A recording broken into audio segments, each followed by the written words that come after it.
Greetings, dear, precious, beautiful soul that you are.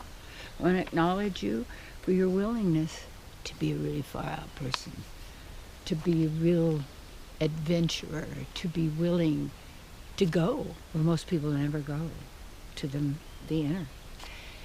And my topic, activate the sword. Sword, and remember the word sword is word with an S in front of it. And S is the most used word in the entire English vocabulary. S. Snake. Serpent. Oh, wowie, wowie. So, activate the sword of detachment. Detachment. Now, it's not that you're detached to everybody and everything. That's not what it's about. You're attached to your divine within, your knowing. But you're detached from the creation. You're attached with the love, but you're detached from being a parasite or a vampire, an abuser of self or others. You're detached from fear. You're detached from hate because you fear who you hate, and then you hate who you fear. And then who's generating that so that you got emotions. You have to get this. Emotion. This is a motion machine, an emotion machine that operates on emotion, you see, because that's our power. And when you believe something and you have the intention of it and you empower it that way, you give it life, because you know what we do? We anoint the inert with life. We call it true and real and give it life when it doesn't have it. And that means we're giving our consent and our agreement to that which is not in our favor, nor in the favor of any human or animal or living entity, because it is false. The false is always, what would you say, creating destruction because of its envy. And envy means I want what you've got, I want you gone, and I want you dead.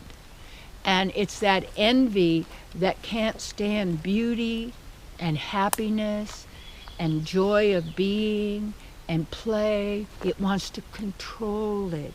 It thinks it can get it, like those who abuse children or any human, or you put these poor animals put in cages.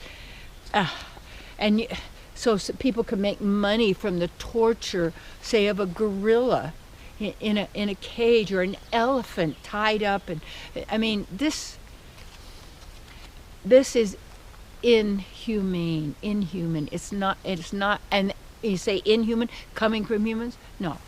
It's this attachment to things, attachment to fame, attachment to appreciation, attachment to sex, attachment to violence, attachment to getting even. I mean, come on.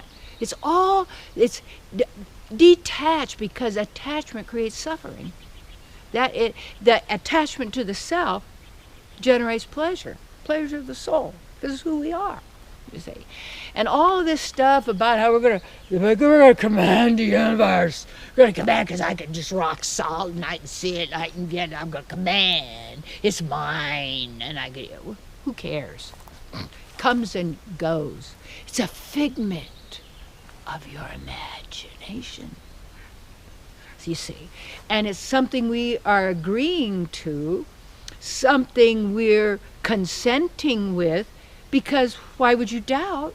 The people you trusted told you it was true, and why would they lie to you? Why would they lie to you?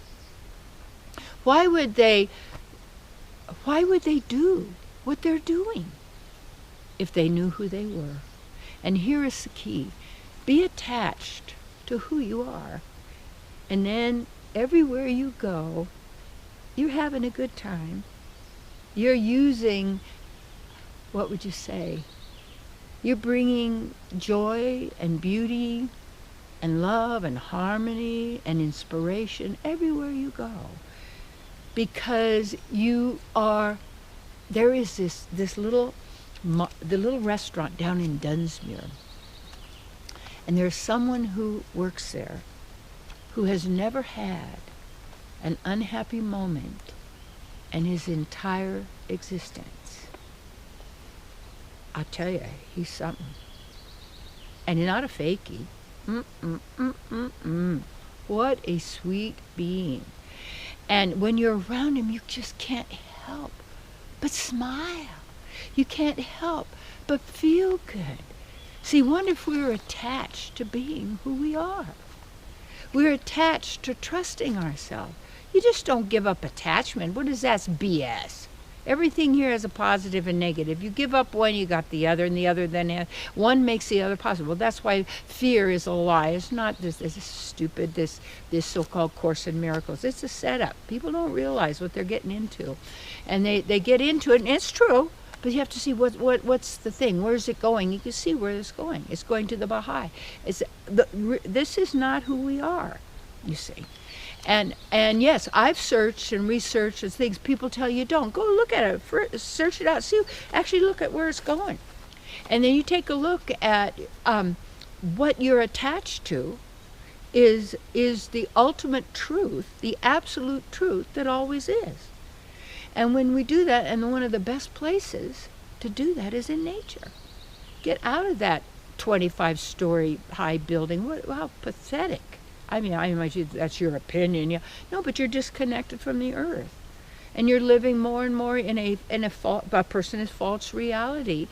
And the fear of death and the attachment to the creature comforts, or the attachment to the fame or the glory, to this person, that person, and there's always going to be the last time you perceive someone in this particular incarnation, because and then it's the fear of dying, because you're attached to the belief in death and that you can die. So you think the only option is this particular physical body that you need to maintain. And you live in fear, a person does, all the time, of what's going to happen to the body. Maintain the body. Hey, now here, I'll do another one in a little bit on another topic, but it just reminded me. So, detachment is a sword, the sword of cutting your misery ties to that which isn't you, and isn't eternal, and isn't the absolute truth. Yeah, so what happens? You're liberated. Woo! Check it off, and be in the moment. Fresh. The first time, every moment is the first